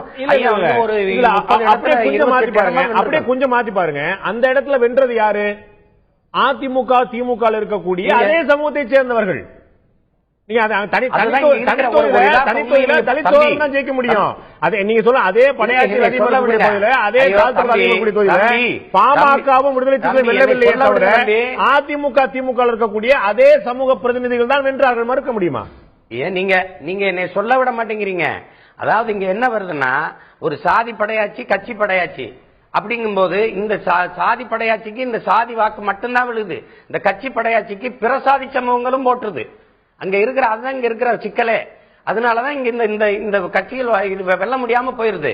இப்ப அதுதான் இங்க இருக்கிற சிக்கல். அதனாலதான் அது வெல்லல. இப்ப நீங்க எங்க ஐயா ஒரு வன்னியர் வேட்பாளரை போட்டா திமுகவும் MRK பன்னீர்செல்வத்தை போடும், அதிமுகவும் இன்னொரு வேட்பாளரை போடும். இப்ப 3 சொந்த உறவுகளுக்கு இடையில சண்டை நடக்கும். இப்ப எந்த வன்னியருக்கு வன்னியர் மக்கள் போடுவாங்க? அதான் இங்க இருக்கிற குழப்பம். இல்ல, இங்கதான் மக்களுடைய மெச்சூரிட்டியா நான் பாக்குறேன். என்ன அப்படின்னு, பாமகவோ விடுதலை சிறுத்தைகளோ ஒரு சமூகத்தை மட்டுமே முன்னிறுத்துவதாக குற்றம் சாட்டப்படக்கூடிய நிலைமையில எல்லா சமூகத்துக்கும் பிரதிநிதிப்படுத்தக்கூடிய அதே சமூக வேட்பாளர் நிறுத்தினாலும் கூட அங்க திமுகவோ அதிமுக வெல்கிறது. சோ மக்கள் ஜாதியை முன்னிறுத்த விரும்பாமல் நீங்கள் சொல்வது போல தமிழை முன்னிறுத்த, தமிழர்களை முன்னிறுத்த விரும்புகிறார்கள். அப்படித்தானே பார்க்கணும். அப்படிதான் இப்ப நீங்க அதுதான் உண்மை. நீங்க இப்ப அதிமுக போன தடவை திமுக இந்த கொங்கு வேளாளர்கள் கட்சிக்கு 7 இடம் கொடுத்துச்சு. 7 இடம், 7 தேர்தல் நிக்க 7 இடம். ஆனா இந்த அதிமுக வென்று வந்தவன நீ என்ன 7 இடம் கொடுக்கற, நான் 7 அமைச்சரை கொடுக்கறேன்னு 7 அமைச்சர் அந்த சமூகத்துக்கு. அப்ப அது என்ன ஆயிருதுன்னா, இது இந்த நமக்கான கட்சி, இது நம்மள ரொம்ப அங்கீகரிக்குதுன்னு அந்த மக்கள் அண்ணன் ஈஸ்வரம் வெல்லவே இல்லையே, இந்த இதுதான் வென்று போச்சு. அப்ப அதுதான் அவங்க இந்த சாதிய மத உணர்ச்சியை மேலோங்கி ஒரு தனி அடையாளம் இருக்குது. அதுதான் இங்க தமிழ் தேசிய அடையாளம். அந்த அரசியலை நோக்கித்தான் அண்ணன் திருமாவளவன் ஐயா ராமதாசும் தமிழ் பாதுகாப்பு இயக்கத்தை வச்சு தொடங்கி வந்தாங்க. அதுல அதை ஓடி போய் பக்கத்துல நின்று 2 பேரும் கையை தூக்கி நிக்கும் போது கண்கலங்கி கைதட்டின பிள்ளைகள் நானும் ஒருத்தன். இன்னைக்கு இந்த 2 பேரும் சமூகங்களும் பிளந்து நிக்கிறது. இதுதான் பெருத்த தமிழ் சமூகத்தினுடைய பின்னடைவு. முரண்பாடு இருக்குது. பிளவுபட்டு நிக்குதா நம்ம சொல்ல முடியுமா தெரியல. என்ன ஏற்கனவே நான் பலமுறை குறிப்பிட்டது போல அதிமுக வென்றது கவுண்டர்கள் தான், திமுக வென்றது வன்னியர்கள் தான். அந்த சமூக பிரதிநிதிகள் அந்த இடத்துல வெல்றாங்க. சோ ஒரு குறிப்பிட்ட சமூகத்துக்கு மட்டுமே போராடக்கூடிய இயக்கமா இல்லாமல் ஒட்டுமொத்த சமூகத்தோட பிரதிநிதியா இந்த பெரிய இயக்கங்களை பார்க்க முடியாதா? அது பார்க்க முடியும் தம்பி. ஆனாலும் இந்த அரசியல் எதை நீங்க காட்டுது அப்படின்னா, நீங்க இந்த நிலம் சாராத, இந்த நிலத்தில் இந்த இனம் சாராத தலைமைகள் வருகிற போது நீங்க எம்ஜிஆர் சாதி கேட்டிருந்தா எந்த இடத்துல வென்றிருப்பாரு? நீங்க என்ன ஆளுகன்னு கேட்டிருந்தா அவர் நான் மேனன்மா எனக்கு என்ன வென்றிருக்க முடியாது. அது மாதிரி இந்த ஜாதிக்கு அப்பாற்பட்ட தலைவராக இருந்தாங்க இல்லையா? ஜாதிக்கு அப்பாற்பட்ட தலைவராக இருந்தாங்க. சட்டமன்றத்திலே கவுண்டர் சொல்லியிருக்காரு. இல்ல எம்ஜிஆர் நான் கவுண்டர் அப்படின்னு சொல்லியிருக்கேன். உங்களுக்கு தெரியும் எம்ஜிஆர் ஜாதியில வென்றிருக்க முடியாது, கருணாநிதி ஜாதியால வென்றிருக்க முடியாது, ஜெயலலிதா ஜாதியால வென்றிருக்க முடியாது. இந்த 3 பேருமே ஆக சிறந்த சிறுபான்மை சமூகத்தை சேர்ந்தவர்கள். அவர்களுக்கு ஜாதிகளை வென்றிருக்க முடியாது. அவர்கள் ஜாதியை கடந்தவர்களாக பார்க்கப்படுவதால் தான் தமிழ் மக்களுடைய பிரதிநிதி அந்த மாறினாங்க. சாதியை கடந்தவர்களா இல்ல, எங்க தமிழ் சமூகத்துக்குள்ள தமிழ் இன மக்களுக்குள்ள இருக்கிற இந்த சாதிய வன்மம், நான் செத்தாலும் சரி அவன் வாழ்ந்துடக்கூடாதுங்கிற இந்த பகை உணர்வு, நான் வீழ்ந்தாலும் சரி அவன் வென்றக்கூடாதுங்கிற அந்த பகை உணர்வு இந்த சமூகம் இந்த இனம் சாராதவன தலைமையில் வச்சு கொண்டாடிடுது. இதுதான் இந்த நோய். இந்த நோயை அழிக்கத்தான் நாங்க போராடுறோம். அதை நீங்க விளங்கிக் கொள்ளணும். நான் திரு வன்னியர் கேட்க விரும்புறேன். இல்லன்னா இதே போன்ற ஜாதி ஏற்கனவே திரு சீமான் சொன்னது போல எல்லா கட்சியிலும் எல்லா பிரதிநிதிகளும் எல்லா இடத்துலயும் அப்படிதான் நிப்பாட்டுறாங்க. நான் ஏற்கனவே திரு அப்பாவோட கேட்டேன், பெரம்பலூர்ல நிப்பாட்டாம ஏன் நீலகிரி நிப்பாட்டாங்க? சோ தலித் சகோதரர்களோ மற்றவர்களோ யாரை போட்டாலும் எல்லாருக்கும் ஒரு அரசியல் பார்வை தெளிவா இருக்குது. மற்ற கட்சிகள்லாம் செய்தால் அது சமூக நீதி, பாமக செய்தால் அது ஜாதி வெறி.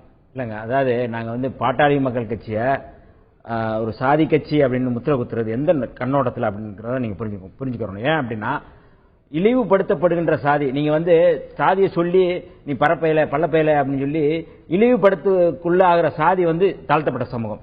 யாரும் வந்து வன்னியர் சாதியை வந்து வன்னியர் அப்படின்னு சொல்லி அப்படி அவங்களை இழிவுபடுத்த உள்ளான ஒரு சமூக ஸ்டேட்டஸ் அங்க இருக்கு அவங்க கிட்ட.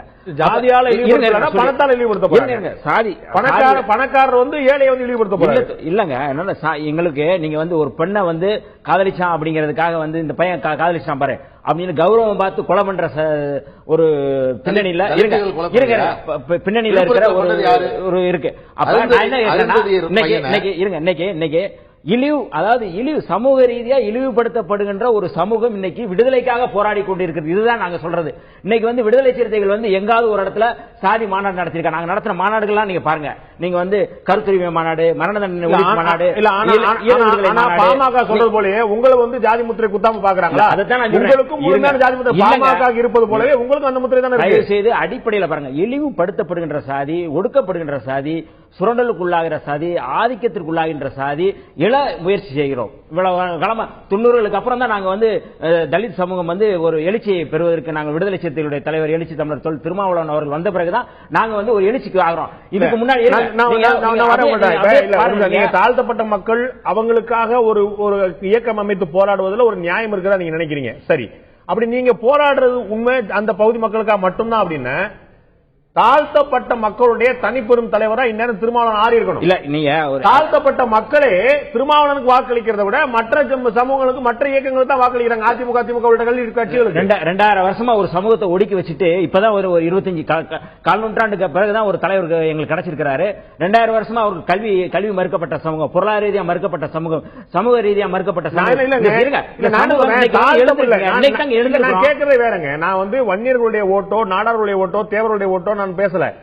தாழ்த்தப்பட்டவர்களுடைய வாக்கு மட்டுமே திருமாவளவன் விழுமானால் அவர் தான் நாளைய தமிழக முதலமைச்சர். இல்ல, அதுதான் நீங்க ஒட்டுமொத்தமா வந்து முற்றிலுமாக ஒடுக்குமுறைக்குள்ளான ஒரு சமூகத்தை வந்து அவங்கள வந்து புரட்சியாளர் அம்பேத்கர் சொன்னது கற்பி அப்படிங்கிறது இன்னைக்கு நாங்க 25 வருஷம் 50 வருஷம் ஆனாலும் அவங்களை கற்பிக்க வேண்டிய சூழல் இருக்கு.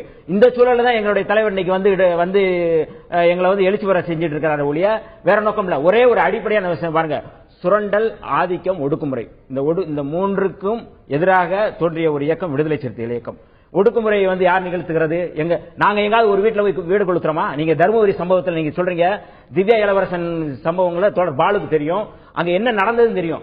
அவ்வளவு மோசமா, அப்பட்டமா, அருவருப்பா நடந்தது பாமக. இல்லங்க, அதே போன்ற குற்றச்சாட்டு 100 இடங்கள் சொல்ல முடியும். ஒவ்வொரு ஒவ்வொரு கேஸ் பை கேஸா போனோம்னா அதெல்லாம் ஒரு வழக்கு இருக்கும். பாமக மேல இருக்கக்கூடிய அதே குற்றச்சாட்டு விடுதலை சிறுத்தைகள் இல்லன்னு சொல்ல முடியுமா? ஒரு அடிப்படையான விஷயத்தை நீங்க வந்து திரும்ப நீங்க மறுக்கிறீங்க. எப்படின்னா, இழிவுபடுத்தப்பட்ட சமூகம், நீங்க வந்து ஒடுக்குமுறைக்கு உள்ளான சமூகம் எழ முயற்சி செய்கிறதுன்னு சொல்றேன் நான்.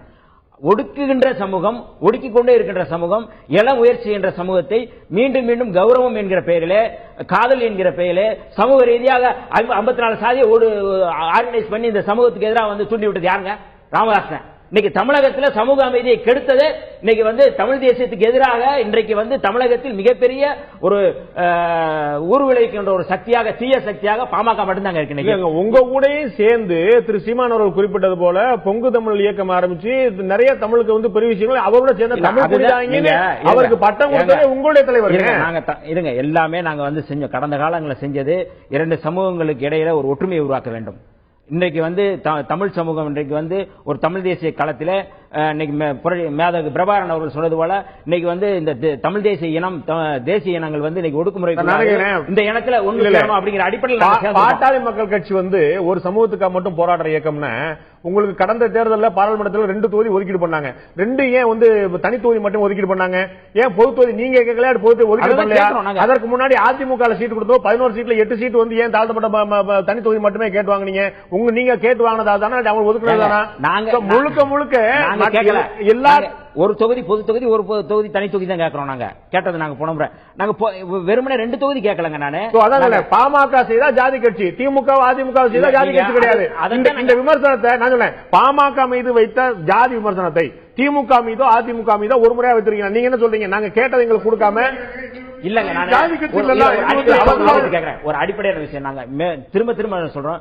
இன்றைக்கு கடந்த காலங்களில் தந்தை பெரியார், திராவிட இயக்கங்கள் போன்ற இயக்கங்கள் கொண்டு வந்த அந்த குலக்கல்வி திட்டத்துக்கு எதிராக, சமூக நீதிக்கு ஆதரவாக செயல்பட்டதன் விளைவாகத்தான் இன்றைக்கு தலித்துகள் ஓரளவுக்கு வந்து எழுந்து வந்திருக்கிறோம். நீங்கள் திராவிட இயக்கத்தை ஒட்டுமொத்தமாக குற்றம் சுமத்தி விட முடியாது. இந்த இடத்துல நான் சொல்ல குற்றமே இல்ல ஏன் அப்படி நான் சொல்றேன்னா, இன்னைக்கு வந்து இந்த இடத்துக்கு வந்திருக்கிறது அப்படின்னா வெறுமனே அயோத்திதாச பண்டிதர், ரெட்டமலை சீனிவாசன், தந்தை பெரியார் அப்படிங்கிற ஒரு மிகப்பெரிய ஒரு லிஸ்ட் சொல்ல முடியும். ஆனா இன்றைக்கு நான் கேட்கிறேன் ஒரே ஒரு கேள்வி தான் நம்ம நண்பர் பாலு அவர்களுக்கு. நீங்க இளவரசனுடைய படுகொலை தொடர்பாகவோ கோகுல்ராஜ் படுகொலை தொடர்பாகவோ நீங்கள் வந்து படுகொலை எப்படி மனசாட்சி சொல்லுவீங்க?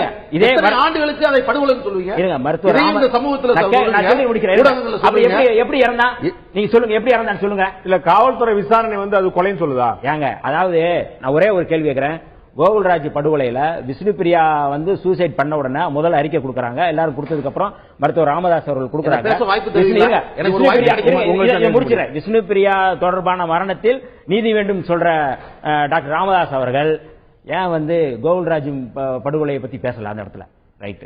இதே இதுல இளவரசர் விஷ்ணு பிரியா சமூகத்தை சேர்ந்தவங்க இருங்க, நீங்க இது சூசைட் பண்ணாங்க படுகொலை இல்ல. விஷ்ணு பிரியா வந்து வன்னியரா இருங்க, அதுதான் இதுலதான் சொல்றேன். நீங்க தாழ்த்தப்பட்ட சூட்சுமம் இருக்கா இருக்கு, அதுதான் சொல்றேன். ஏன்னா நீங்க கோகுல்ராஜ் படுகொலை தொடர்பா ஒரு வார்த்தை பேசல.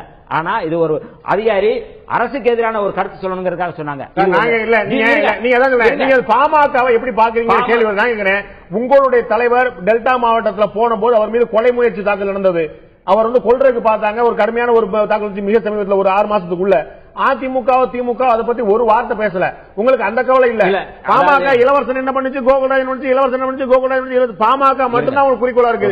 இதே பெரிய இயக்கங்கள் திருமாவளவன் மீது நடந்த தாக்குதல் முயற்சி பத்தி ஏன் பேசலாம் கேட்க மாட்டீங்களே? சமூக ரீதியாக தலித் வெறுப்பு பிரச்சாரத்தை தமிழகத்தில் மிகப்பெரிய ஒரு செயல் திட்டத்தோடு செய்து கொண்டிருக்கிற பாமகவையும் நீங்க தயவு செய்து திமுக ஒப்பிடாதீங்க. Okay, right. அதுதான் என்னுடைய. ஓகே, நம்ம உங்கள்ட்ட கேட்க விரும்புறது, வன்னியர் சங்கம் வேற பாட்டாளி மக்கள் கட்சி வேற அப்படின்னு சொல்லி சொன்னா, ஒவ்வொரு ஆண்டும் சித்திரை மாதம் முழுநிலவு திருவிழா மகாபலிபுரத்துல யாரை வச்சு நடத்துறோம், யாருக்காக நடத்துறோம்? மிக சமீபத்தில் மஞ்சள் சட்டை அணிந்து உங்களுடைய முதல்வர் வேட்பாளர் திரு அன்புமணி அவர்கள், வன்னிய சொந்தங்களே நீங்கள் அனைவரும் வாக்களித்தால் 2016 ஒரு வன்னியர் இந்த நாட்டின் முதலமைச்சராக முடியும் அப்படின்னு சொல்றாரு, பேசுறாரு. நீங்க காட்டின மாதிரி அதே வீடியோ என்ற காட்ட முடியும். வன்னியர் சொந்தங்களே வன்னியருக்கு வாக்களிங்கள், ஒரு வன்னியரை முதல்வராக்குங்கள் பகிரங்கமா அழைப்பு விடுத்து விட்டு நான் ஜாதி இயக்கம் இல்லைன்னு சொல்றேன். சரியா? அதாவது இந்த விவாதத்தினுடைய நாகரிகத்தின் காரணமாக அண்ணன் அப்பாவு அவர்களும் அண்ணன் வன்னியரசு அவர்களும் சொல்லக்கூடிய பல செய்திகளுக்கு நீங்கள் வாய்ப்பு தருவீர்கள் என்ற நம்பிக்கையில் காத்திருந்தேன். ஒரே ஒரு செய்தி, பாட்டாளி மக்கள் கட்சி அது வன்னியர் கட்சி என்று அண்ணன் அவர்கள் சொல்லுகிறார். வன்னியருக்கா போராடாத கட்சி, சாதி இயக்கம் என்று சொன்னார். அவருடைய அரசியல் அனுபவத்தின் காரணமா ரொம்ப கவனமா அவரு வன்னியர்களுக்கா நீங்க போராடுறீங்க மீண்டும் சொல்றேன். சமூகத்தில் ஒரு பிரிவுக்காக நீங்க போராடுறீங்க. அந்த பிரிவையும் தாண்டி இப்ப உங்க குடும்பத்துக்கு அன்புமணியா முதல்வராக்குங்க. அதாவது அவர் சொன்னதை திருப்பி நம்ம எடுத்து பார்த்தோம்னு சொன்னா, இந்த விவாதத்திற்கு சம்பந்தம் இல்லாது, திராவிட முன்னேற்ற கழகத்தினுடைய கொள்கைக்கு சம்பந்தம் இல்லாது, கலைஞர் அவர்கள் பாட்டாளி மக்கள் கட்சியை எப்படி அவர் சொன்னார், இது ஒரு சமூக நீதிக்கான இயக்கம் என்று சொன்ன கலைஞர் அவர்கள் இது ஒரு சாதி இயக்கம் என்று ஒருபோதும் கலைஞர் அவர்கள் ஒரு இடத்தில் சொல்லாத. இன்னைக்கு பல விவாதங்களில் திராவிட முன்னேற்ற கழகம் பயன்படுத்தக்கூடிய சொல். இன்னைக்கு வன்னியரசு அவர்கள் எங்களை பற்றி எத்தனையோ விமர்சனங்களை முன்வைக்கிறார். நாங்க கேட்கிறேன், விழுப்புரத்தில் எங்கள் மருத்துவரையா அவர்கள் பேசிய முழு பேச்சும் தந்தி தொலைக்காட்சியில் வந்தது. அதற்கு பிறகு மக்கள் தொலைக்காட்சி வெளிப்படுத்த செய்தது. அது இந்த சமூகத்தில் இருக்கக்கூடிய அரசியல் இருக்கக்கூடிய ஒட்டுமொத்த மக்களும் மிகப்பெரிய அளவில் அந்த பேச்சை அதை விவாதம் செய்து மிக ஆழமான மிக அழுத்தமான கருத்துக்களை மருத்துவரையா அவர்கள் சொன்னார்கள் என்று சொன்னார்கள். சமீப காலமாக பாட்டாளி மக்கள் கட்சி பெரிய அளவில் மக்கள் மீது சென்று கொண்டிருக்கிறது. நான் கேட்ட கேள்விக்கு நீங்களும் பதில் சொல்ல. நான் கேட்கிறேன், முழுநிலவு திருவிழா சித்திரை மாதம் மகாபலிபுரத்துல யார் நடத்துறா, யாருக்காக நடத்தப்படுது? அங்க போய் திரு வன்னியர் சொல் கேட்டது போல அங்க போய் கொடியேற்றுறது யாரு, அங்க போய் வன்னியர் சொந்தங்களை வரவழைச்சு வீர வசனம் பேசுறது யாரு? யாரு? ஒரு இயக்கம் தானே, ஒரு சமூகம் தானே. நிறைய அடுக்கடுக்கா, அதாவது தமிழ்நாட்டில் ஒரு சாதியை சார்ந்து ஒரு இயக்கத்தை விமர்சனம் செய்திருக்கிறார் என்று சொன்னால் மிகப்பெரிய அளவில் பாட்டாளி மக்கள் கட்சி தான் விமர்சனத்துக்கு உட்பட்டது.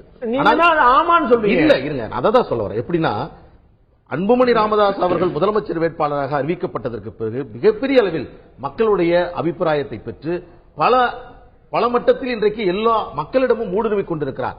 அவர் ஒரு மத்தியில் அமைச்சராக இருந்தபோது இதுதான் மிக முக்கியமானது. ஒரு சம்பவத்தை சொல்றீங்க, ஆனால் அவர் கொடுத்திருக்கக்கூடிய ஒரு இடஒதுக்கீடு இருக்கிறதே, உயர்கல்வியில் மருத்துவத்தில் கொடுத்த இடஒதுக்கீடுல ஒரு வருடத்திற்கு 5000 தாழ்த்தப்பட்ட சமூகத்தினர் பயனடைந்து வருகிறார்கள்.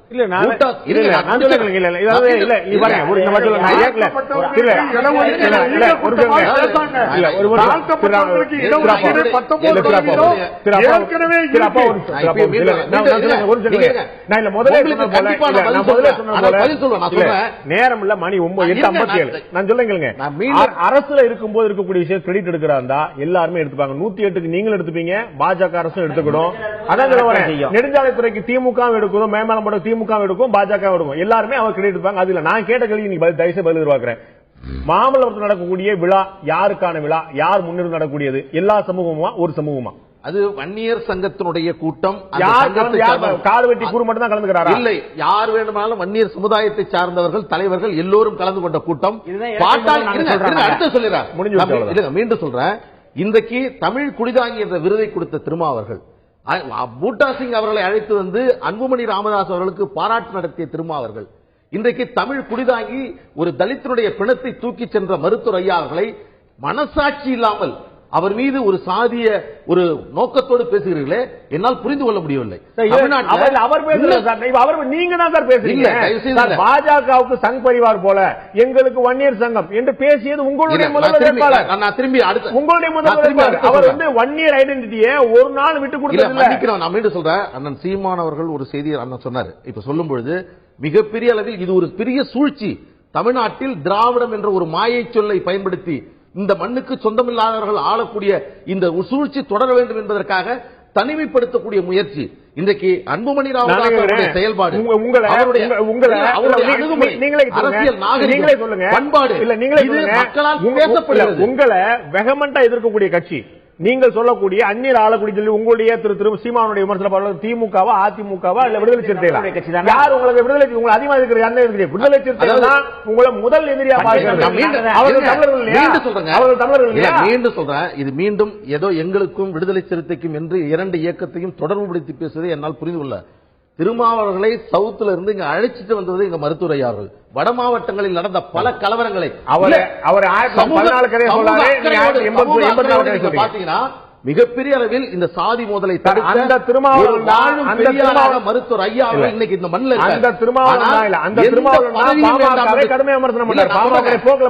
அதாவது மருத்துவர் ஐயா வந்து பல விமர்சனங்கள் வைக்கிறீங்க. ஆனா ஒன்று, இந்த நாட்டில் இந்த சூழல்ல எந்த பதவியும் வேண்டாம் என்று ஒரு சமூகத்திற்காக என்ன என்ன சொல்ல ஒரு போராட்டக்காரன் மக்கள் கட்சி ஒரு தலித்தை முதல்வராக்க என்று சொன்னது, முதல்வர் பதவியை சுற்றுக் கொடுவேன் என்று சொன்னது, கடைசியில் முதல்வர் பதவி முதல்வர் பதவி சுற்றுக் கூடப்பட்டது, முதல்வர் பதவி தலித்துக்கு சொல்லப்பட்டது. ஆனால் இறுதியில் எங்க போயிட்டு, அதாவது தலித் சமுதாயத்தை சார்ந்தவர்களுக்கு நாங்கள் கொடுத்த வாய்ப்பை பயன்படுத்தி கொண்டு யார் யாரெல்லாம் கொடுத்தோமோ அவர்களெல்லாம் எங்களுக்கு துரோகம் செய்துவிட்டு போனாலும் கூட எங்களுடைய தலித் சமுதாயத்திற்கான எங்களுடைய பணி என்பது தொடர்ந்து நாங்கள் இதற்காக பாடுபட்டு ஒருபோதும் நாங்கள் இதிலிருந்து மாற மாட்டோம். மகாபாரதத்தில் துரோணாச்சாரியார் வந்து பாண்டவர்களை போய் நாடு எப்படி இருக்குன்னு பார்த்தவங்க எல்லாரும் நல்லா இருக்காங்க வந்தாரு. அதே போல கௌரவர்களை அனுப்புனாங்க, ஆளெல்லாம் ரொம்ப மோசம்னாங்க. அதே போல ஒவ்வொருடைய பார்வையும் அவங்களுடைய எண்ணத்துல தான் இருக்கு. உங்களுடைய ஜாதியை பற்றி நீங்க ஜாதி கட்சி இப்ப யாரும் பேசல. தமிழ்நாட்டில் இருக்க திமுகவோ அதிமுகவோ யாருமே பேசல. நீங்க இந்த சமுதாயத்தில் ஒரு அங்கம் அப்படிங்கிற அடிப்படையில தான்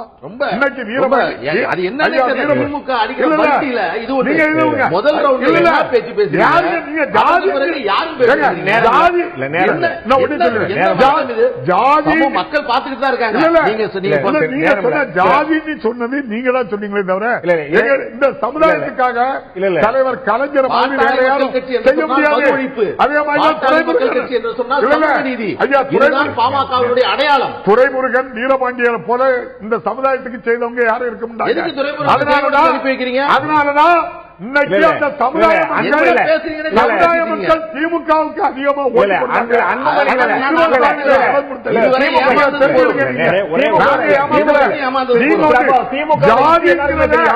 அன்புமணி ராமதாஸுக்கு பதில் சொல்றதுக்கு ஒரு வன்னியர் சமூகத்தை சேர்ந்த ஒரு பாராளுமன்ற உறுப்பினர் தான் எதுக்கு தாமரை செல்வனை கொடுக்கல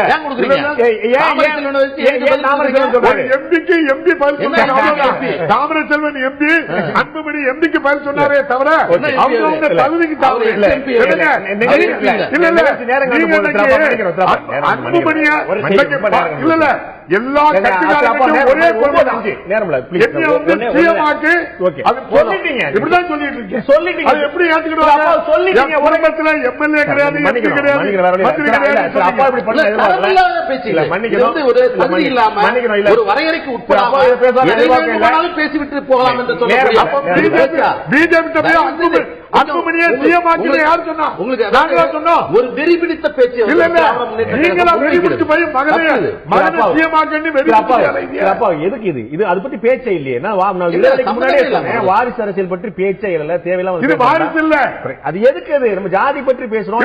பிஜேபி இல்ல பிஜேபி பேசும்போது ஜாதிக்கு அப்பாற்பட்ட கொள்கை வைக்கலாமே. நிகழ்ச்சி ரொம்ப நேரங்கள் இருந்துச்சு, மன்னிக்கணும். இதுல இந்த விவாதத்துல எவ்வளவு சரியான கருத்துக்களை மக்களுக்கு சென்று சேர்க்க முடிந்தது என்ற கவலை எனக்கு இருக்கிறது. நிச்சயமாக ஒரு சத்தமும் கூச்சல் மட்டுமே ஒரு விவாதமா இருந்துட முடியாது. அதை தாண்டி இந்த ஜாதிய கட்டமைப்பு எவ்வளவு ஆழமாக வேரூன்றி இருக்கிறது என்பதை வெளிப்படுத்த வேண்டிய நேரம் இது. நிச்சயமாக ஜாதி எல்லா தளங்களிலும் இருக்கிறது, எல்லா அரசியல் கட்சி தலைவர்களும் இருக்கிறது மறுப்பதற்கில்லை. சிலரிடம் வெளிப்படையாக இருக்கிறது, சிலரிடம் மறைமுகமாக இருக்கிறது. இதை தாண்டி அனைத்து சமூகமும், அனைத்து சமூக தலைவர்களும், அனைத்து இயக்கங்களுடைய தலைவர்களும் வளர்ச்சி பாதைக்கு கொண்டு செல்வோம் தமிழகத்தை என்ற நோக்கம் தான், என்ற கோஷம் தான் இப்போதைய தேவையாக பார்க்கிறேன். இந்த நிகழ்ச்சியில் கலந்து கொண்ட கருத்தில் விருந்தினர் அனைவருக்கும் நன்றி. திரு அப்பா அவர்களுக்கு ஸ்பெஷல் நன்றி.